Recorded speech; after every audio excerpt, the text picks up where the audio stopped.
Morning बच्चों। तो हम लोग फिर आज मैथमेटिकल टूल के अपने ये तीसरे लेक्चर के साथ मिल रहे हैं। तो आई होप कि जो लास्ट क्लास में यानी लेक्चर नंबर 2 में जो भी पॉइंट्स मैंने आपको बताया था वो आपको अच्छे से समझ में आ गया होगा, ठीक है ना। और फिर भी अगर कोई जैसे मैं जो लिखवाता हूं बोर्ड पे या मैं जो समझाता हूं उसमें अगर तुम्हें कोई डाउट है, उसमें कहीं कहीं दिक्कत आती है, तो आप ना व्हाट्सएप नंबर जो दिया हुआ है डिस्क्रिप्शन में या टाइटल के साथ भी दिया हुआ है, तो उस पे आप ना मेरे को पूछ सकते हो कि कहां पे तुम्हें कौन से टर्म को समझने में क्या दिक्कत हुई, ठीक है। वो मैं आपको बता दूंगा। जैसे कि एक स्टूडेंट ने मेरे को भेजा है, उसने लिखा है कि जो कल मैंने बताया था आपको कि फाइनल अगर ग्रेटर हो इनिशियल से तो अपना चेंज जो आएगा वो क्या आएगा, पॉजिटिव। और चेंज पॉजिटिव आने का मतलब मैंने ऐसे एरो दिया था जिसका मतलब होता है बढ़ना। तो उसने यही पूछा कि व्हाट इज इंक्रीजिंग। इंक्रीजिंग बहुत सिंपल है भाई। अगर आप कोई भी चीज देखते हो, मान लो तुम्हारे वेट को ही लेके चलें तो 60, 61, 62, तो जैसे जैसे हम लोग टाइम आगे बढ़ रहा है तो देख रहे हैं कि वेट का जो वैल्यू है वो बढ़ता जा रहा है, तो दैट इज कॉल्ड इंक्रीजिंग। और अगर इनिशियल ही बड़ा हो और फाइनल छोटा हो, मतलब इनिशियल बड़ा फाइनल छोटा, तो उस केस में जो चेंज आएगा बच्चों, वो चेंज अपना क्या आएगा भाई, नेगेटिव। और उस केस में कहेंगे डिक्रीज कर रहा है, मतलब 60 हो गया 62, 59 हो गया 59 to 58, इस तरीके से घट रहा होगा। नेक्स्ट इसका डाउट है, इसने वो डी के बारे में पूछा। तो जैसे हमने बताया, आपको बताया था कल। अच्छा, ये कितना अच्छा, इसने जो अपना एक इमेज भी भेजा है जिसपे वो नोट्स बना रहा है। तो बच्चों, मैं हमेशा बोलता हूं, मुझे बहुत अच्छा लगा कि आप नोट्स बना रहे हैं, डे 1 से नोट्स बना रहे हैं, ठीक है ना। तो नोट्स भी बनाते जाइए साथ साथ। वीडियो तो ठीक है, क्योंकि आप ये समझो ना कि तुम्हारी क्लास ही चल रही है, इसको एंजॉयमेंट थोड़ी लेना है। क्लास चल रही है, जिस तरीके से मैं समझा रहा हूं आप उसको लिखो। और फिर इसने क्या पूछा कि लास्ट में याद करो, कल मैंने बोला था कि डी, बच्चे इसने टाइप किया है कैपिटल डी, याद रखना हमेशा स्मॉल डी होता है, डी डब्ल्यू या डी क्यू। तो मैंने ये लास्ट में 2 टर्म बताया था, ठीक है ना। ये 2 टर्म बताया था आपको, बोला था कि ये डी का यूज जो है हम लोग स्मॉल चेंज के लिए तो करते ही करते हैं, स्मॉल क्वांटिटी के लिए भी करते हैं। और खासकर यहां पे डी डब्ल्यू या डी क्यू अगर लिखा हुआ है तो इसका मतलब, इसका मीनिंग यही हुआ कि डी डब्ल्यू मतलब वेरी स्मॉल वर्क डन, और डी क्यू का मतलब वेरी स्मॉल चार्ज, या चेंज नहीं बोलेंगे। तो उसने यही पूछा ये कैसे पता लगेगा। तो मैंने कल, आप लेक्चर्स को ना ध्यान से सुनो, मैंने बोला था कल तुम्हें कि जब हम लोग फिजिक्स में चैप्टर्स पढ़ते रहेंगे ना, तो जैसे जैसे टर्म आएगा, मैं बताऊंगा आगे चल के कि वर्क जो होता है ना, वर्क के चेंज का कोई मीनिंग नहीं होता है, क्योंकि work is not a absolute quantity. तो अभी ये बात आपको समझ में नहीं आएगी, जब हम वर्क पढ़ेंगे तब आपको पता चल पाएगा कि वर्क के लिए डी का इस्तेमाल, डी डब्ल्यू मतलब चेंज इन वर्क क्यों नहीं होगा, बल्कि वर्क का स्मॉल अमाउंट होगा। तो मैंने कल बोला था आपको कि अभी फिलहाल भी आप देख लो, और जब रिस्पेक्टिव चैप्टर्स आएंगे तो वहां तुम्हें खुद पता चल जाएगा कि किसके आगे डी का मीनिंग क्या होता है, कहां डी स्मॉल चेंज के लिए होगा और कहां डी आपको स्मॉल क्वांटिटी के लिए होगा। वो टर्म्स पे डिपेंड करता है, वो आपको धीरे धीरे पता चल जाएगा। लेकिन उसने अच्छा किया, अपने डाउट्स को पूछ लिया। तो आप भी, और ऐसे भी अगर देखो, अभी क्या है कि रिकॉर्डेड वीडियो का ये सबसे बड़ा फायदा है कि आप प्लेबैक कर सकते हो। प्लेबैक करके 1-2 बार चीजों को सुनोगे ना तो तुम्हें और क्लियर हो जाएंगी, है ना। तो दिक्कत नहीं आने वाली है।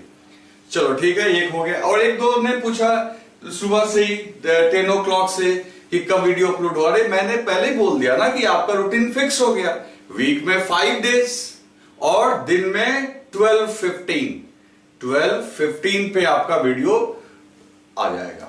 अगर नेटवर्क की थोड़ी बहुत समस्या हुई तो 2-4-5 मिनट आगे पीछे हो सकता है, लेकिन मैंने फिक्स किया है 12:15, तो आपको इसमें वरी करने का जरूरत नहीं है, ठीक है। और ऐसे में प्ले लिस्ट बना रहा हूं, 12th का अलग और 11th का अलग। ऐसे भी जो आप कैसे पहचानोगे 11th का, तो मैंने थंबनेल में लिख दिया है 11th बैच, और ऐसे ब्लू कलर का वो होता है, तो तुमको आराम से आइडेंटिफाई हो जाएगा। साथ ही साथ जो नए बच्चे जुड़े हैं वो तीनों वीडियो को पिछला 2 देखने के बाद इसको देखिए, तभी समझ में आपको अच्छे से आएगा। पहले उन दोनों को देख लेंगे, अब तब इसको देखेंगे। ओके, तो चलो आज की पढ़ाई शुरू करें बच्चों। तैयार हो गए तुम लोग? चलो देखते हैं अब आज की पढ़ाई हम लोग शुरू करते हैं। तो बच्चों नेक्स्ट टर्म है अपना टाइम।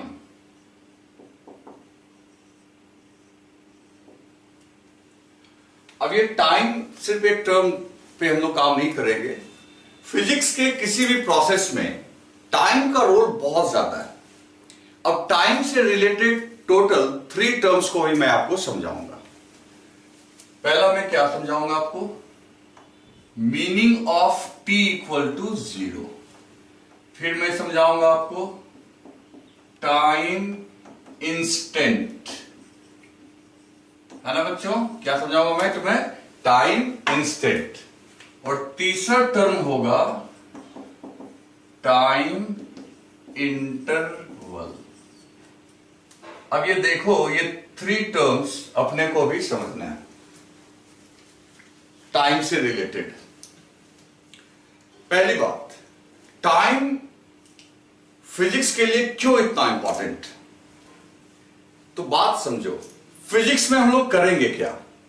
तो फिजिक्स में हम लोग कोई प्रोसेस को स्टडी करेंगे। प्रोसेस मीन्स कोई कार मूव कर रही है, दिस इज प्रोसेस। कोई आदमी किसी बॉडी को, बॉडी मतलब वस्तु, फिजिक्स में कोई भी चीज हो है, जैसे मान लो कुछ भी, उसको हम लोग बॉडी बोलते हैं, है ना? तो मान लो बॉडी मतलब कुछ भी, मान लो कार, ट्रक, बस, एनीथिंग, या फिर कोई डब्बा ही है, कोई बुक है, कुछ भी है, बॉडी है। तो उसको हम लोग अगर मान लो कोई आदमी पुश कर रहा है, फोर्स लगा रहा है, फोर्स पुश कर रहा है, ये भी एक प्रकार का फिजिकल प्रोसेस है। तुमने बॉल को ऊपर उछाल दिया, है ना? बॉल को ऊपर थ्रो कर दिया, बॉल ऊपर गया, फिर ऊपर से नीचे आया, फिजिकल प्रोसेस है। इलेक्ट्रिसिटी फ्लो हो रही है घर में, वायर में इलेक्ट्रिसिटी फ्लो हो रही है, चार्ज फ्लो हो रहा है, चार्ज फ्लो हो रहा है, प्रोसेस है। अभी मैं बोल रहा हूं, ठीक है ना? और मेरी जो आवाज है, साउंड है, ये एयर में ट्रेवल करके दूसरी जगह तक पहुंच रही है, फिजिकल प्रोसेस है। या मान लो तुम एक आयरन रॉड लेके आओ, लोहा का रॉड लेके आओ, उसे ना आग, जलती हुई आग में डालो रॉड को। कुछ देर के बाद तुम देखोगे उसके एक एंड को अगर तुम आग में डालोगे, दूसरा हाथ आपका यहां पे गर्म महसूस होगा, मतलब हीट वहां से यहां तक ट्रेवल करके आया, हीट फ्लो होके आया। क्या है आपका? फिजिकल प्रोसेस है। तो इन सभी फिजिकल प्रोसेस में तुम देखो, कार का चलना, इलेक्ट्रिसिटी का चलना, हीट का चलना, साउंड का चलना, आखिर इन सब में एक टाइम वाला फैक्टर तो है कि कब आपने शुरू किया, कब हीट पहुंचा, कब साउंड पहुंचा, कब इलेक्ट्रिसिटी गई, कितना फोर्स लगा तो उस बॉडी कितना डिस्प्लेस हुआ, कितने देर में डिस्प्लेस हुआ। तो ये टाइम के बिना तो फिजिक्स में हम काम ही नहीं कर सकते।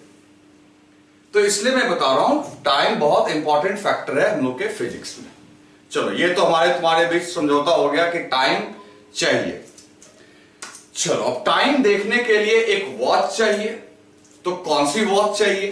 तो जो वॉच हम लोग नॉर्मली यूज करते हैं घर में कहीं भी, इस वॉच का यूज फिजिक्स में नहीं करते हम लोग। फिजिक्स में ये नॉर्मल जो आपको डे टू डे लाइफ में जो टाइम देखते हो आप, 10 AM 11 AM, उसको यूज हम लोग फिजिक्स के प्रॉब्लम्स को, फिजिक्स का प्रॉब्लम बोले तो न्यूमेरिकल बोले तो क्या हुआ? जैसे मान लो कि हमने एक, पहले मैं ये थोड़ा बता देता हूं। जैसे मान लो कि न्यूटन सेकेंड लॉ हुआ कि फोर्स लगाया, मास, और इसमें आ गया एक्सेलरेशन। तो इक्वेशन हो गया F equal to m into A. अब मैं यहां पे फोर्स दे दूं, मास दे दूं, है ना? फोर्स दे दिया 10 न्यूटन, मास दे दिया 5 kg, तो एक्सेलरेशन पूछ लूं, तो F इक्वल टू ma हो गया लॉ, और इनका जब वैल्यू रख के मैंने किसी एक का पूछ लिया तो उसको बोलते हैं न्यूमेरिकल, और इसी को हम लोग बोलचाल में प्रॉब्लम भी बोलते हैं। मैंने इसे बोल दिया क्योंकि तुम नए नए पढ़ रहे हो ना फिजिक्स, तो तुम्हें कभी कोई बोलेगा प्रॉब्लम सॉल्व करना है न्यूमेरिकल, तो तुम्हें कंफ्यूजन हो सकता है, इसको न्यूमेरिकल बोलते हैं। खैर, वापस आते हैं। तो हम लोग जब भी फिजिक्स सॉल्व करेंगे बच्चों, जितना भी न्यूमेरिकल सॉल्व करेंगे, तो उस न्यूमेरिकल में टाइम का जिक्र किया होगा, टाइम दिया हुआ रहेगा कि इतने बजे कार यहां थी, इतने बजे कार वहां थी। तो तुम जब टाइम देखोगे ना तो नॉर्मल वॉच के हिसाब से टाइम नहीं होता है कि 11:30 बजे यहां थी, 12:15 बजे वहां थी, 2 बजे वहां थी, ऐसे नहीं होता है। उस सेकेंड्स में होता है, 4 सेकेंड, 6 सेकेंड, 10 सेकेंड या मिनट्स में भी हो सकता है, लेकिन वो आपके नॉर्मल ऑर्डिनरी वॉच के हिसाब से नहीं होता है। तो क्या होता है, तो फिजिक्स में हम लोग यूज करते हैं स्टॉप वॉच। ध्यान से सुनो, क्या यूज करते हैं, स्टॉप वॉच। अब ये स्टॉप वॉच क्या है, बहुत सिंपल है। आपके मोबाइल फोन में भी स्टॉप वॉच होता है, आपने देखा ही है। स्टॉप वॉच वो होता है जिसका टाइम आप सेट कर सकते हो। स्टॉप वॉच को अगर आप ऑन करोगे तो पहला टाइम जो उसमें दिखेगा वो दिखेगा 00। तो फिजिक्स में किसी भी प्रोसेस को देखने के लिए, समझने के लिए जो टाइम जिसका हम लोग यूज करते हैं वो होता है स्टॉप वॉच। और स्टॉप वॉच में सबसे पहला टाइम क्या होता है, 0। तो उसमें आप समझ लो कि जैसे तुमने मेरे को कहा कि चलो हम लोग एक प्रोसेस को स्टडी करते हैं, एक कार के मोशन को देखते हैं। तो जो सुनो, तो कार मूव कर रही है, मूव करने के लिए तुमने किसको मूव कर रही है, कार को तुमने रिक्वेस्ट नहीं किया, कार मूव कर रही है। तुमने मेरे को कहा कि चलिए कार को देखते हैं। तो मैं हो गया observer, I am the observer.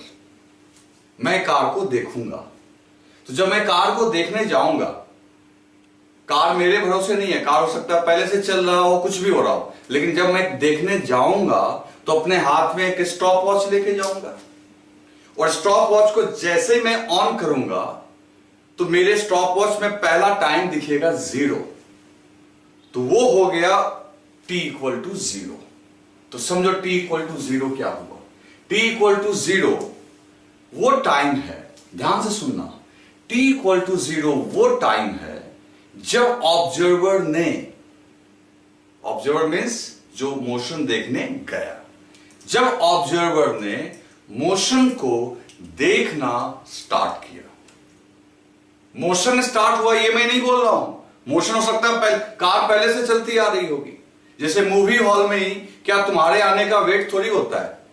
तुम जब मूवी देखने जाते हो सकता है तुम 10 मिनट लेट हो गए हो, तो तुम जब पहुंचोगे ना भाई तो तुम्हारे लिए t=0 वही होगा, ये नहीं कि मूवी की शुरुआत से। तो ये बात दिमाग में समझ लो ध्यान से कि t=0 is the time, t=0 is the time when observer starts observing the motion। या कोई भी फिजिकल प्रोसेस, सिर्फ मोशन की बात तो हो नहीं रही है। क्लियर हो गया?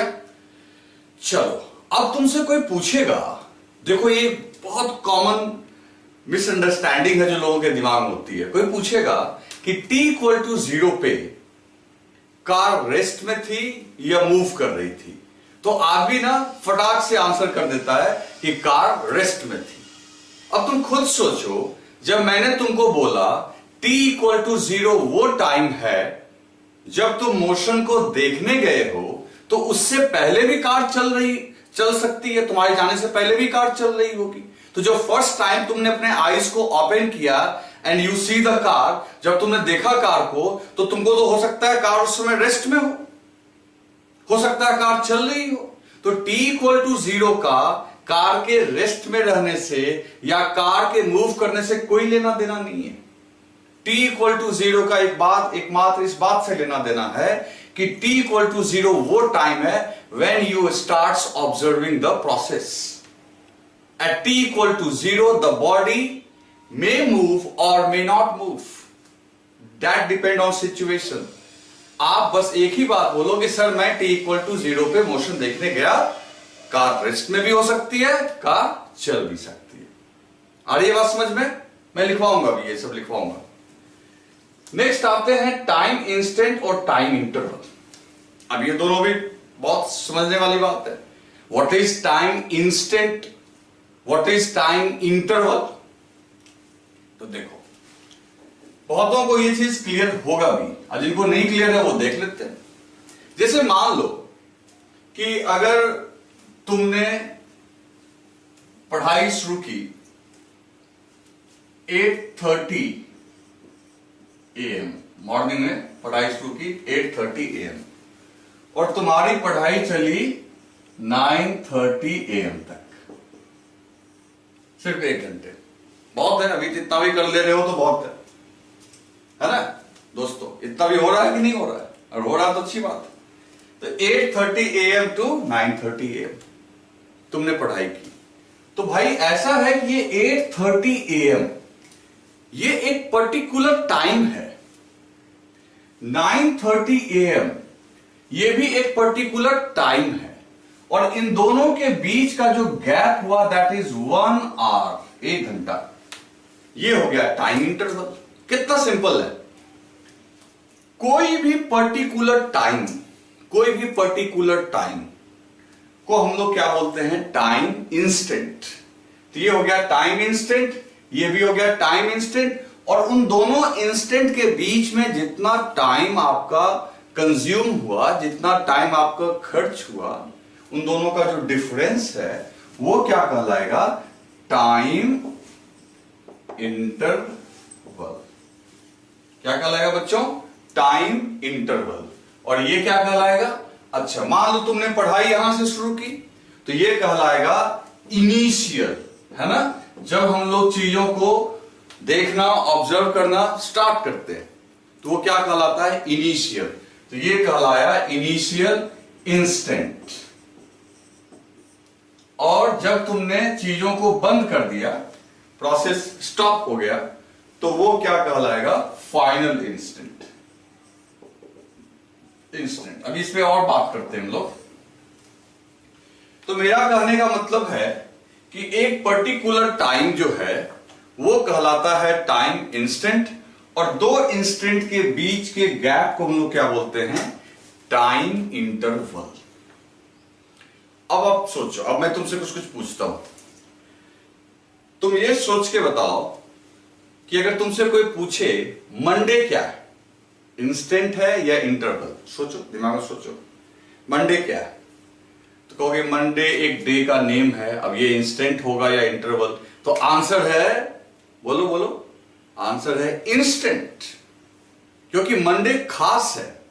अगर मैं सिर्फ एक दिन बोलता, एक दिन, तो वो दिन कोई भी हो सकता था। मंडे का हो सकता था, ट्यूसडे हो सकता है, वेडनेसडे हो सकता है, थर्सडे हो सकता है, लेकिन मैंने स्पेसिफिक बोला मंडे।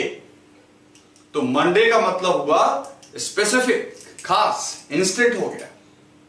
जैसे देखो यहां पे 8:30 खास है, 9:30 खास है, इन दोनों के बीच का गैप ये खास नहीं है, क्योंकि 9:30 से 10:30 के बीच में भी 1 घंटा होगा, 10:30 से 11:30 के बीच में भी 1 घंटा होगा। तो खास हो गया 9:30 AM या 8:30 AM। तो इसी तरीके से मंडे हो गया खास, पर्टिकुलर। अच्छा, नेक्स्ट क्वेश्चन मैं पूछता हूं, ये बताओ एक वीक, 1 वीक टाइम इंस्टेंट है या इंटरवल है? सोचो, सोच लिए? देखो इसका क्या राइट आंसर है। 1 वीक जो है, अब इसमें भी 1 वीक मतलब 7 डेज। अब ये कौन सा 7 डेज? क्योंकि डेट तो मैंने स्पेसिफाई किया नहीं। साल में कितने सप्ताह आ सकते हैं?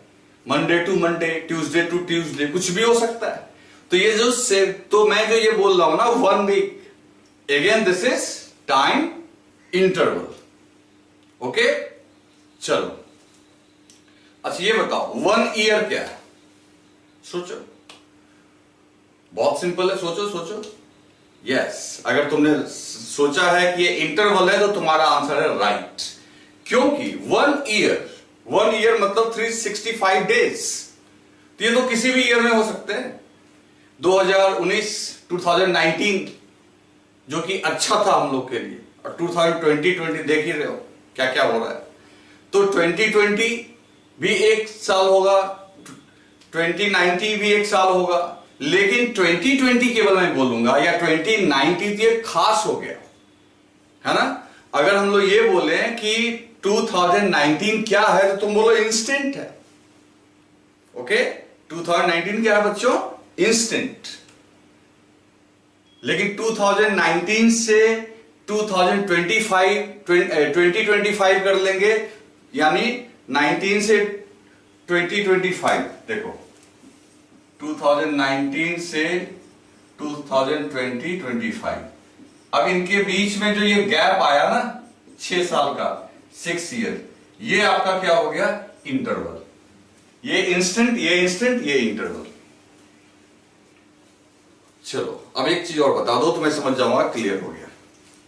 ये बताओ कि अगर तुमसे कोई पूछता है कि तुम्हारी एज क्या है, अब तुम तो अभी 10th पास किए हो, तो आई थिंक तुम लोगों का एज जो मोर और लेस होगा 14-16 के बीच में, किसी का 14 होगा, किसी का 15 होगा, किसी का 16 होगा। तो तुम जो अगर ये बोलते हो कि सर मेरा एज 15 ईयर्स ओल्ड हो, तो ये 15 साल जो है ये इंटरवल है या इंस्टेंट, सोचो।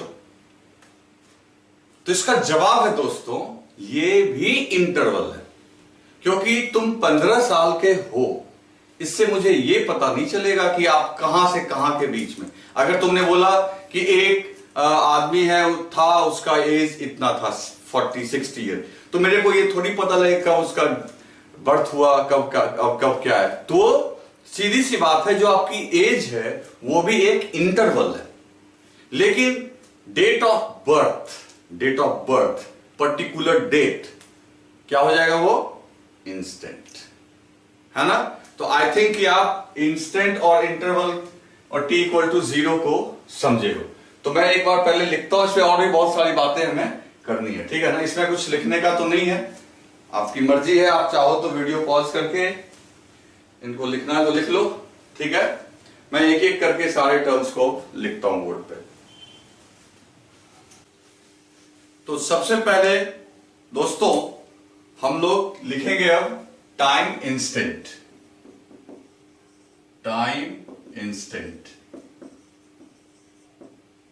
ठीक है। टाइम इंस्टेंट के बारे में हम लोग क्या लिखेंगे, it is value of particular का मतलब खास, है ना। It is value of particular time, माने इसकी वैल्यू स्पेसिफिक होगी, जैसा कि हम लोग डिस्कस किए। तो किसी खास वैल्यू को हम लोग बोल सकते हैं, जैसे मंडे हो गया, सारा एग्जाम्पल मैंने आपको बता रखा है। उसके बाद t=0।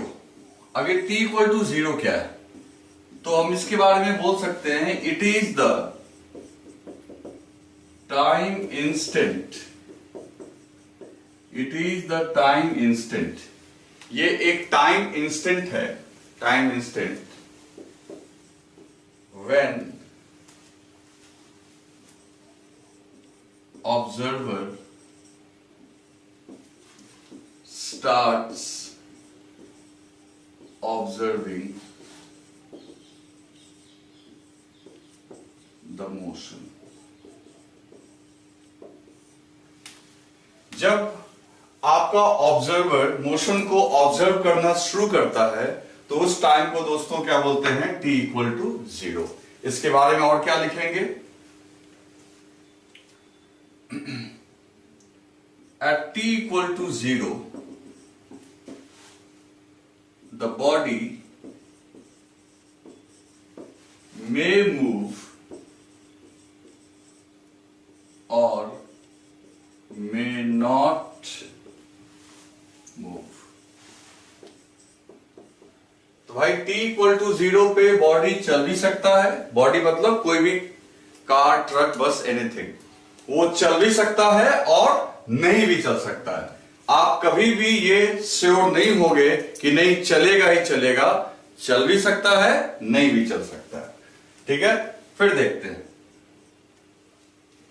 ये हो गया टाइम इंस्टेंट, ये हो गया t=0। नेक्स्ट टर्म है टाइम इंटरवल। t=0 याद रखना, टाइम इंटरवल। अब ये बहुत सिंपल है, टाइम इंटरवल क्या है दोस्तों, it is the time gap. ये टाइम गैप मतलब वो समय जो इलेप्स्ड हुआ, जो समय जो खर्च हुआ, it is the time gap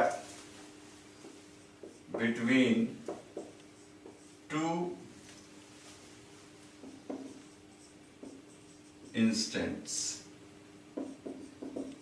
time instants,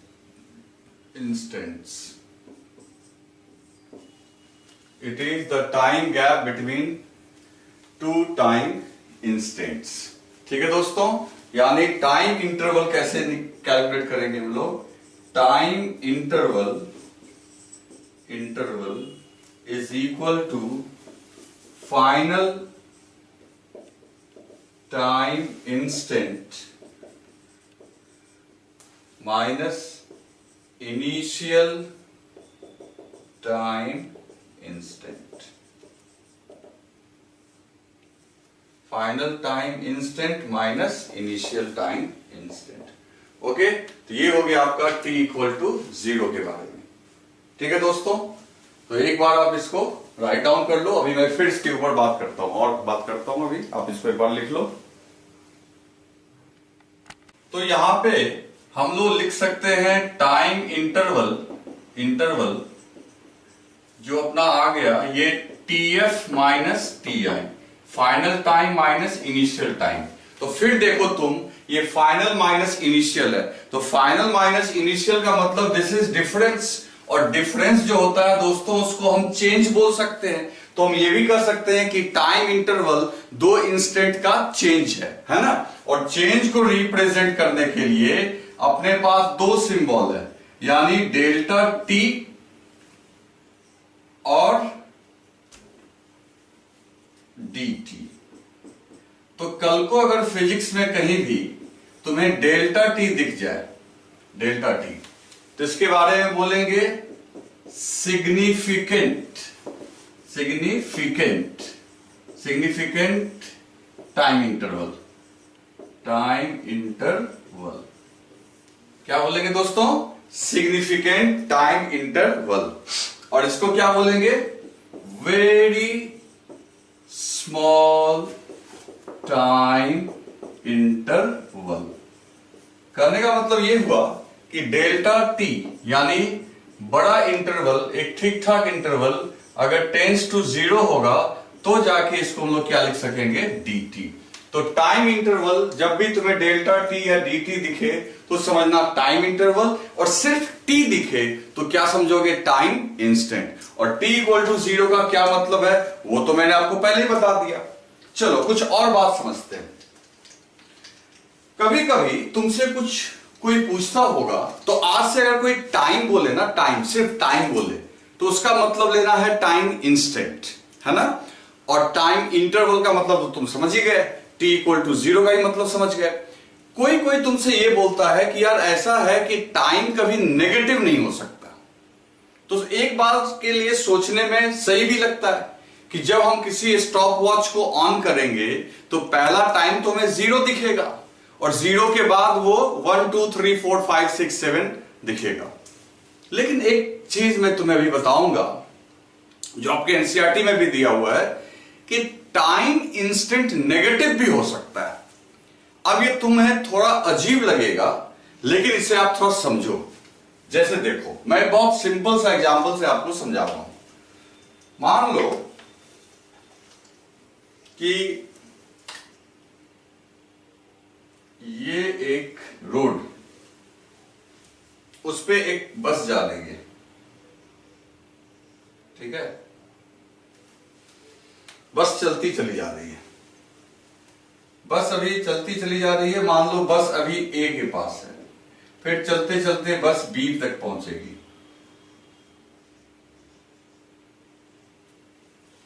और ए से बी तक पहुंचने में बस को 2 सेकंड लगे। कितने? 2 सेकंड्स। एक ऑब्जर्वर है, ठीक है। अगर डायग्राम देख के हंसना मत, ठीक है, मान लो अब ऐसा ही है। ये क्या है बच्चों? ऑब्जर्वर। इसको तुमने एक स्टॉप वॉच पहना दिया कि भाई तुम्हें मोशन देखना है। इसने अपने आईज को, इसने अपने आंखों को तब ओपन किया जब ये बस कहां पहुंच गया? बी पे। तो जब ये बस बी पे पहुंच गया तब इसने मोशन को देखना शुरू किया। तो यानी इसका मतलब है बी पे ये बस कब होगा, t इक्वल टू 0 पे। इस ऑब्जर्वर के हिसाब से t इक्वल टू 0 यहां पे होगा, क्योंकि उसने जब देखा बस को तो बस उसे बी पे नजर आई और उसी समय उसने घड़ी को ऑन किया। इसके बाद बस चलती हुई गई, मान लो 4 सेकंड और बीत गए तो बस पहुंच गई है सी पे। तो यहां पे उसके घड़ी में कितना बज रहा होगा, 4 सेकेंड्स। तो भाई उसकी घड़ी तो t इक्वल टू 0 पे शुरू हुई, यहां पे बी से 4 पे। लेकिन आप ये समझो कि इस ऑब्जर्वर के देखने के पहले भी तो बस चल रही थी। ये जो पॉइंट ए पे था यहां भी तो कभी बस था, और मैं बोल रहा हूं ना कि 2 सेकंड पहले था। तो ये ऑब्जर्वर के देखने से पहले। तो अब बताओ, अब इस ऑब्जर्वर को हम पूछेंगे कि भाई तुमने तो बी से देखना शुरू किया, लेकिन अगर तुम्हें बुक में लिखना हो या कहीं कॉपी पे लिखना हो, मोशन को डिस्क्राइब करना हो कि ए पे बस कब था, तो वो टाइम तुम कैसे पुट करोगे? तो जानते हो वो क्या बोलेगा? वो कहेगा कि मैं इसके लिए टाइम रख दूंगा t इक्वल टू -2 सेकेंड। अब ये माइनस देख के तुम घबरा मत जाओ, ये माइनस देख के तुम्हें घबराना नहीं है। ये माइनस का मतलब ये हुआ कि इस ऑब्जर्वर के देखने से 2 सेकंड पहले। तो हालांकि इसका फिजिक्स में बहुत रेयरली कभी कभार यूज है, मैक्सिमम जगह हम लोग t इक्वल टू 0 के बाद ही काम करते हैं।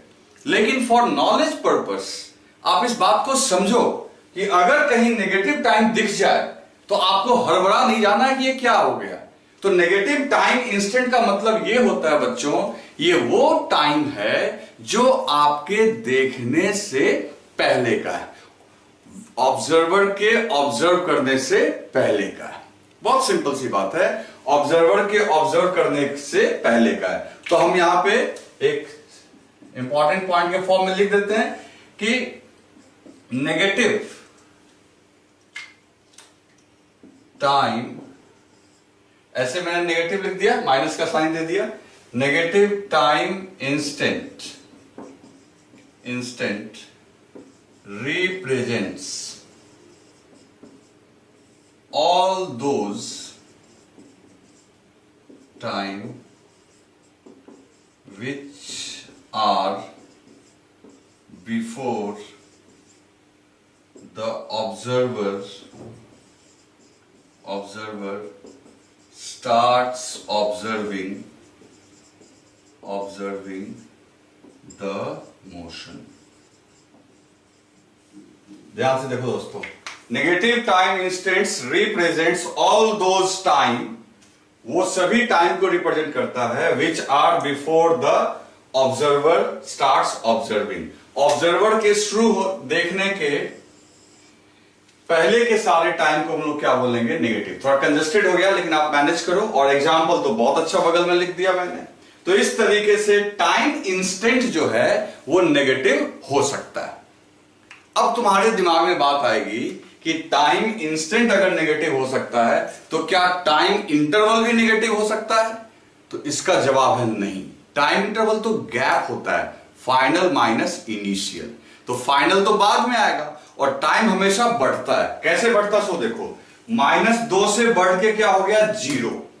अब 0 में से अगर -2 घटाओगे तो माइनस माइनस प्लस हो जाएगा, तो फिर वो 2 ही निकल के आएगा। फिर अगर बी और सी के बीच में देखें तो फाइनल कौन होगा, सी। तो 4 में से 0 घटाओगे तो भी 4। तो अगर इंटरवल की बात कोई करे, टाइम इंटरवल की बात करे, तो time interval never be a negative quantity, क्योंकि इंटरवल का मतलब होगा फाइनल माइनस इनिशियल, और फाइनल हमेशा बड़ा होगा किससे, इनिशियल से। टाइम के केस में बाकी चीजों का फाइनल छोटा भी हो सकता है, आपका वजन घट भी सकता है, लेकिन टाइम एक बार जब शुरू हो जाता है बच्चों तो टाइम लगातार खर्च होता चला जाता है। तो टाइम इंटरवल ऑलवेज पॉजिटिव होगा, लेकिन टाइम इंस्टेंट आपका नेगेटिव भी हो सकता है, नेगेटिव टाइम का। मैं ये लिखवा देता हूं, इसके बाद आप एक बार राइट डाउन कर लो, फिर मैं बताता हूं इसको। तो यहां पे हम लोग लिख सकते हैं कि time instant may be or may not be या छोड़ो, मे नॉट क्यों लिखे, मे बी नेगेटिव। नेगेटिव हो भी सकता है, नहीं भी हो सकता है, जो कि कब होगा वो मैंने तुमको बता रखा है। बट टाइम इंटरवल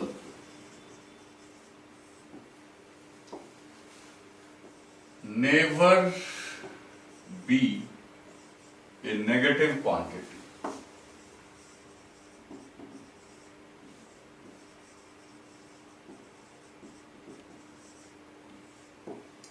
वो कभी भी आपका नेगेटिव क्वांटिटी नहीं होगा। टाइम इंस्टेंट में be negative, but time interval never be negative. Time interval कभी नेगेटिव नहीं होगा। वजह आप समझ रहे हो कि फाइनल टाइम हमेशा बड़ा होगा किससे, इनिशियल टाइम से। देखो, नेगेटिव टाइम हम लोग के हिस्ट्री वाले बुक में भी है। जैसे अभी देखो, एक एग्जाम्पल देता हूं तुम्हें, एग्जाम्पल समझो। जैसे अभी 2020 एडी चल रहा है ना। आज से 2020 ईयर पहले जब क्राइस्ट का बर्थ हुआ था, ईसा मसीह का जन्म हुआ था, उस समय 000 होगा। 2020 साल पहले क्या होगा, 000। लेकिन उसके पहले, बिफोर क्राइस्ट, मान लो किसी का जन्म क्राइस्ट से 200 साल पहले हुआ, तो उसको हम कैसे लिखेंगे? अब जीरो से नीचे कैसे लिखेंगे? तो हिस्ट्री वाले नेगेटिव नहीं लिखते हैं, वो लिख देंगे 200 और ब्रैकेट में लिख देंगे बीसी। एडी यहां है, यहां लिख देंगे बीसी। और यही अगर मैथ में लिखना होता तो हम लोग क्या लिख देते, -200। आई बात समझ में? तो ये नेगेटिव का सेंस ऐसा नहीं है कि फिजिक्स में, आपके हिस्ट्री में भी है। क्राइस्ट के पहले का टाइम, क्राइस्ट का जन्म, ईसा मसीह का जन्म अगर 0 है तो उनसे पहले वाले टाइम को हम लोग नेगेटिव बोलेंगे। और हिस्ट्री में उसके लिए क्या यूज करते हैं हम लोग, बीसी। नेगेटिव अच्छा नहीं लगता है हिस्ट्री में लिखना। आप सोचो, खुद ही सोचो, कितना हंसी लगेगा। कोई बोलेगा कि मेरा जो बर्थ है, डेट ऑफ बर्थ है मेरा -300 ईयर्स, तो अजीब लगेगा। उसके लिए यहां पे हमने क्या वर्ड यूज कर लिया, बिफोर क्राइस्ट, बीसी। आ रही है बात समझ में? तो आप इसे डाउन कर लें, इसको छोड़ दीजिए, ऐसे ही मैं आपको समझाने के लिए बता रहा हूं। तो दोस्तों, नेक्स्ट टर्म है अपना फ्रेम ऑफ रेफरेंस। अब कहोगे ये क्या है? बहुत इंपॉर्टेंट। देखो, इसकी भी चर्चा बार बार होगी। फिजिक्स में किसी भी प्रोसेस को स्टडी करने के लिए क्या क्या चाहिए होगा, सोच के देखते हैं। सबसे पहली बात, एक ऑब्जर्वर तो चाहिए, है ना। तो हम लोग यहां पे पहला लिस्ट बनाते हैं, ऑब्जर्वर। ठीक, ऑब्जर्वर मतलब कोई भी आदमी, कोई भी जो उस मोशन को डिस्कस करने वाला है। ऑब्जर्वर के हाथ में स्टॉप वॉच भी चाहिए, क्योंकि बिना टाइम के सेंस के आप खुद भी सोच के देखो, किसी भी फिजिकल प्रोसेस को डील करना, डिस्कस करना मुश्किल होता है। तो बी में आपका आ गया स्टॉप वॉच। Stop watch. अब ए भी हो गया, और क्या चाहिए? तो देखो, जैसे हम लोग नॉर्मल लाइफ में किसी की पोजीशन डिफाइन कैसे करते हैं? पोजीशन मतलब समझते हो? पोजीशन मतलब वो स्थिति नहीं जो हम लोग, आप लोग डे टू डे लाइफ में समझते हो। पोजीशन का मतलब किसी की लोकेशन, कोई कहां पे है। जैसे बोलते हो ना, वो दिल्ली में है, वो मुंबई में है ना। जगहों का नाम रख दिया हमने। नॉर्मल लाइफ में पोजीशन को शो करने के लिए हमने क्या कर दिया, डिस्ट्रिक्ट्स बना दिए, स्टेट्स बना दिए, विलेजेस बना दिए, टाउन्स बना दिए, है ना, कॉन्टिनेंट्स बना दिए, इवन प्लैनेट्स। लार्ज स्केल पे देखें तो प्लैनेट्स हैं, जैसे कि अर्थ हो गया, सन हो गया, सैटर्न हो गया, सन तो स्टार हो गया। तो कहने का मतलब ये हुआ कि दोस्तों, हमने अपने normal day to day life में पोजीशन को डिफाइन करने के लिए प्लेसेस के नेम्स रख दिए। लेकिन फिजिक्स में तो हम लोग जब कोई पार्टिकल मूव करेगा, अब देखो मैंने पार्टिकल भी बोला, पार्टिकल, बॉडी, इसका सबका मतलब एक ही लेना। कोई भी कार, कोई भी बस, साइकिल, ट्रक, कुछ भी अगर चल रहा है तो उसको हम लोग बॉडी भी बोल सकते हैं, पार्टिकल भी बोल सकते हैं। तो सीधी सी बात यह होगी कि अगर कोई बॉडी के लोकेशन के बारे में बात करनी होगी तो फिजिक्स में कैसे बात करेंगे? तो बहुत सिंपल है, फिजिक्स में हम लोग एक्सिस सिस्टम का यूज करते हैं।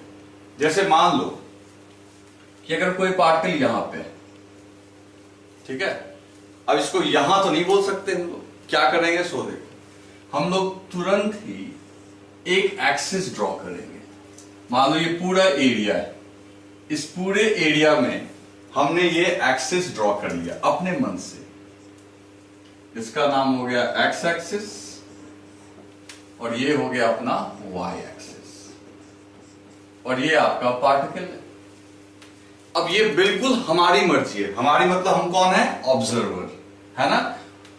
अब ऑब्जर्वर ने अपने मन से, ये हम लोग चूज कर सकते हैं कि कहां पे हमको एक्सिस रखना है।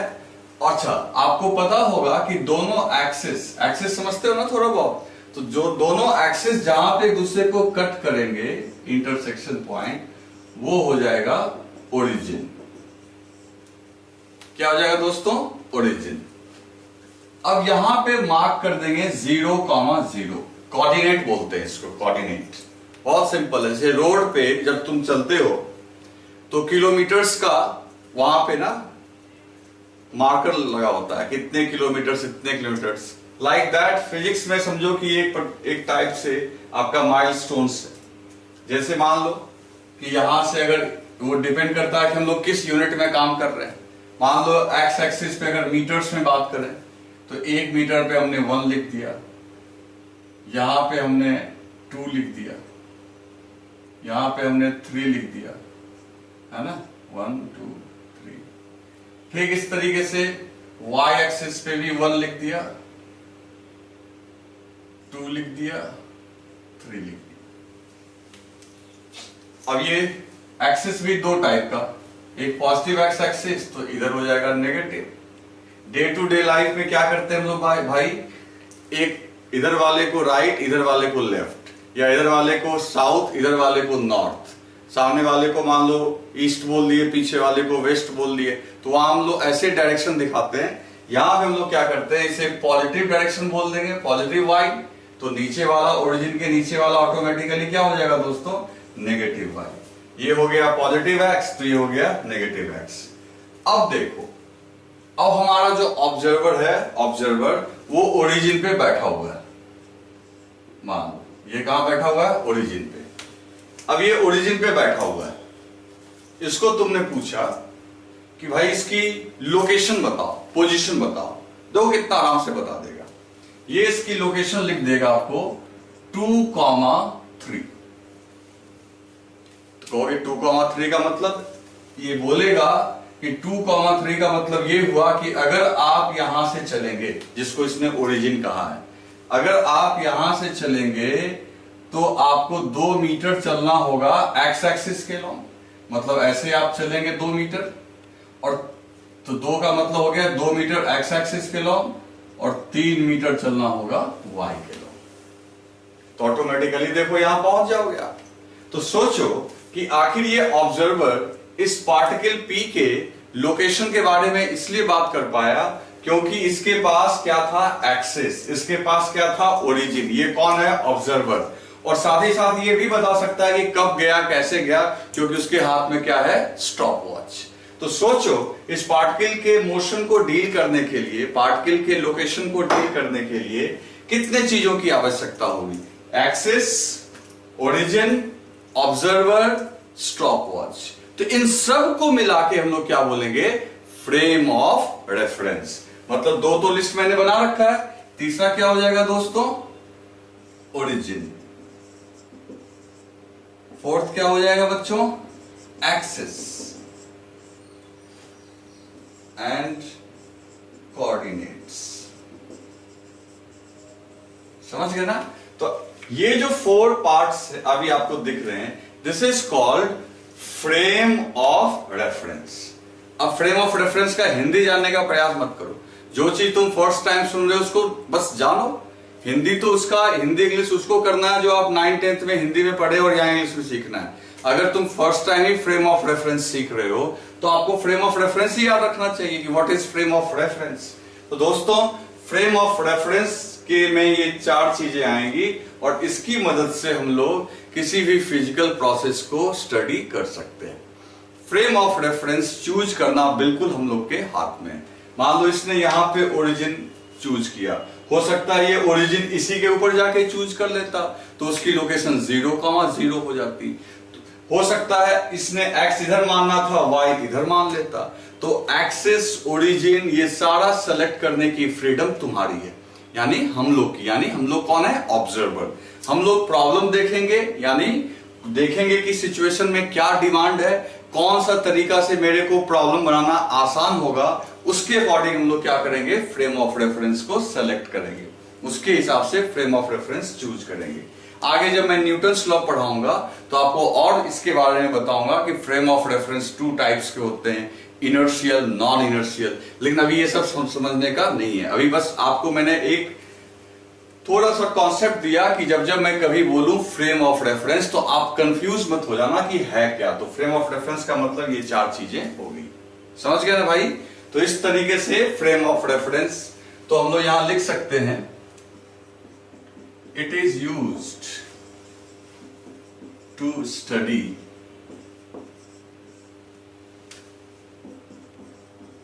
फिजिकल प्रोसेसेस, ठीक है? और उसके बाद इट कंसिस्ट्स ऑफ, ये बना होता है कंसिस्ट्स ऑफ फॉलोइंग। अब उसमें ये 4 आप लिख देना। तो frame of reference it is used to study physical process, it consists of, ये बना होता है इन 4 का। ये डायग्राम भी बना दो आप ढंग से और फिर आप समझ जाओगे कि क्या फ्रेम ऑफ रेफरेंस है। फ्रेम ऑफ, फिर से मैं फाइनल बोल देता हूं, फ्रेम ऑफ रेफरेंस का मतलब observer, stop watch, axes, coordinate. Okay बच्चों, राइट डाउन कर लो। तो बच्चों नेक्स्ट टर्न है अपना फंक्शन। नेक्स्ट टर्न है अपना फंक्शन। अब देखो ये फंक्शन क्या होता है, तुमने पढ़ा तो होगा 10th क्लास में, लेकिन अब हम लोग थोड़ा इसको ना अलग तरीके से देखते हैं। फंक्शन होता क्या है? हिंदी में इसको बोले तो इसको फलन बोलते हैं, लेकिन अब हिंदी जानने का जरूरत नहीं है, आप सीधा इसको आज से फंक्शन बोलो। फंक्शन का मतलब क्या होता है? जैसे मान लो अगर मैं बोर्ड पे ऐसे लिख दूं, y is fx, y is equal to fx, तो y is equal to fx, इसका क्या मतलब हुआ? तो बहुत सिंपल सा सोचना है अपने को। y is equal to fx को हम लोग पढ़ेंगे y is the function of x, y is the function of x, इसको हम ऐसे पढ़ेंगे। लेकिन सवाल यह है कि ठीक है पढ़ तो लिए हम लोग, y is the function of x। दोस्तों देखो, इसको अगर हम ढंग से एक्सप्लेन करें तो हमें यह समझना होगा कि यहां ये 2 क्वांटिटी, एक क्वांटिटी है y और दूसरी क्वांटिटी है x। अब देखो क्वांटिटी जो होती है वो 2 टाइप की होती हैं, या तो वो कांस्टेंट होगी या तो वो वेरिएबल होगी। कांस्टेंट वेरिएबल का मतलब समझो, जैसे मान लो कहीं 4 लिखा हुआ है तो ये 4 ही रहेगा। अब ये नहीं है कि कुछ देर बाद ये अपने आप 5 हो जाएगा, है ना? तो कुछ क्वांटिटी कांस्टेंट होती है।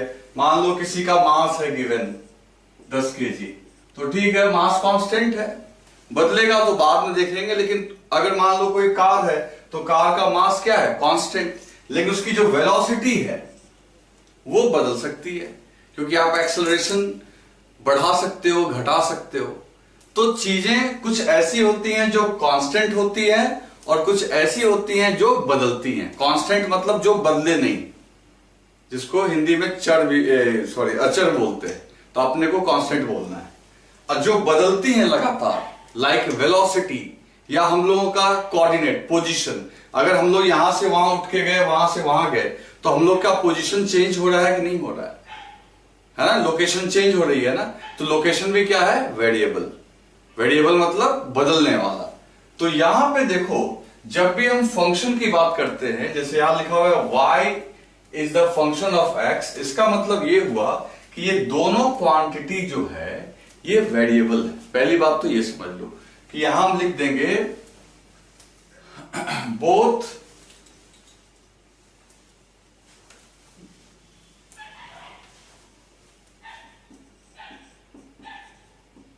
x and y are variables. ये दोनों बदल रहे हैं, x भी बदल रहा है और y भी बदल रहा है। Both x and y are variables, दोनों ही बदल रहा है। ठीक है, ये बस सोचना कि ये कांस्टेंट है। एंड ये लिखना होगा हमें, एंड वी कैन से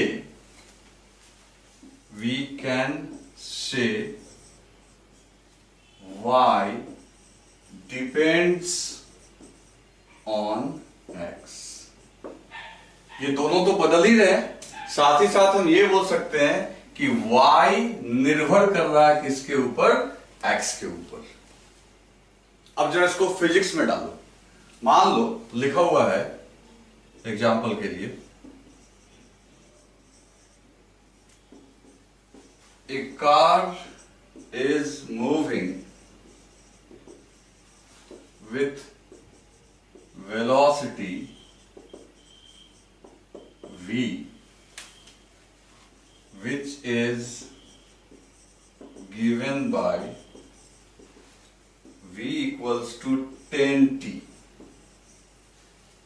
ध्यान देना बच्चों, हमें दिया गया है, लिखा हुआ है कि a car is moving with velocity v which is given by v equals to 10t। अब ये एक इक्वेशन है, इसमें देखो y का रोल प्ले कर रहा है ये v क्या है, वेलोसिटी।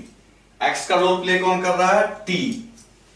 जैसे यहां x बदल रहा है मैथमेटिक्स में, तो फिजिक्स में हम लोग x की जगह किसको पुट किए हुए हैं, t को। तो यहां कौन चेंज हो रहा है, t।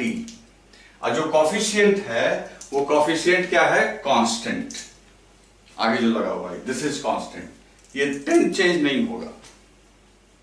तो सवाल ये है दोस्तों कि यहां पे ये वेलोसिटी जो है, वेलोसिटी ये किसका फंक्शन हो गया, टाइम का।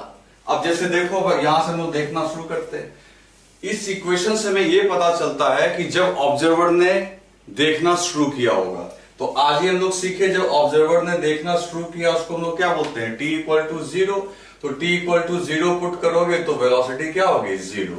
मतलब ऑब्जर्वर ने जब देखना शुरू किया तो उस समय वेलोसिटी थी 0। फिर उसका स्टॉप वॉच ऑन है, फिर अगर घड़ी में 1 बज रहा होगा तो वेलोसिटी कितनी होगी, 1 पुट करो तो ये आ जाएगा 10 मीटर पर सेकेंड। 2 पुट करोगे तो सीधी सी बात है, क्योंकि टाइम तो एक बार बढ़ने लगेगा तो देखो इसकी वेलोसिटी भी बढ़ने लगेगी। तो यहां वेलोसिटी हो गई 2 इंटू 10 दैट इज 20 मीटर पर सेकेंड। तो हम लोग कर सकते हैं यहां पे कि इस फंक्शन को देख के ये लग रहा है कि टाइम के बढ़ने के साथ साथ वेलोसिटी भी बढ़ रही है। तो हम लोग बोल सकते हैं कि velocity is the function of time. तो यही चीज आपको हम फंक्शन के बारे में बता रहे हैं कि फंक्शन का मतलब होता है फंक्शन दो क्वांटिटीज के बीच एक दूसरे पे वो दोनों कैसे डिपेंड कर रहे हैं वो दिखाता है। नॉर्मली आपका देखो जो आपका आरएचएस में होता है ये इंडिपेंडेंट क्वांटिटी होता है, ये अपने आप बदलता रहता है और ये इसके ऊपर डिपेंड करता है। मतलब x स्वतंत्र रूप से बदलता रहेगा और y बदलने के लिए x पे डिपेंड करेगा। इस बात को फिर से समझो, जैसे टाइम देखो, टाइम तो अपने आप बदलता है, एक बार ऑन कर दोगे तो बदलता रहेगा और वेलोसिटी उसके अकॉर्डिंग बदलती रहेगी। इन शॉर्ट आप सीधा समझो कि टाइम भी वेरिएबल है और वेलोसिटी भी वेरिएबल है। तो इस तरीके से फंक्शन से यह पता चलता है कि दो क्वांटिटी एक दूसरे के ऊपर डिपेंड करती है। अब फिजिक्स में फंक्शन भी हमको कई प्रकार के आएंगे, जैसे ये एक एग्जांपल दिया आपको हमने, तो फंक्शन और भी कई टाइप्स के होते हैं। जैसे कौन कौन से फंक्शन हो सकते हैं जो हमें कॉमनली देखने को मिलेगा, linear equation, linear function, quadratic function, exponential function, logarithmic function, sinusoidal function, तो इन सब चीजों के, इन फंक्शंस का मैं एक एक एग्जांपल आपको समझाऊंगा। तो आज का वीडियो थोड़ा लंबा हो गया, तो आज इतना आप रिवाइज करो, फिर इस नेक्स्ट डे हम लोग, जैसा कि हम लोग का रूटीन है उसके हिसाब से, रूटीन मैंने बता दिया है आपको फर्स्ट वीडियो में, उसके हिसाब से आप वीडियोस को देखते जाइए और नोट्स बनाते जाइए। ठीक है बच्चों, इसको रिवाइज करना, कोई दिक्कत हो तो फिर पूछना। ओके, ठीक है, इसको आप लिख लो फिलहाल। कल मैं बताऊंगा आपको types of function, rate of change, बहुत इंपॉर्टेंट क्लास है नेक्स्ट। ठीक है ना? ओके।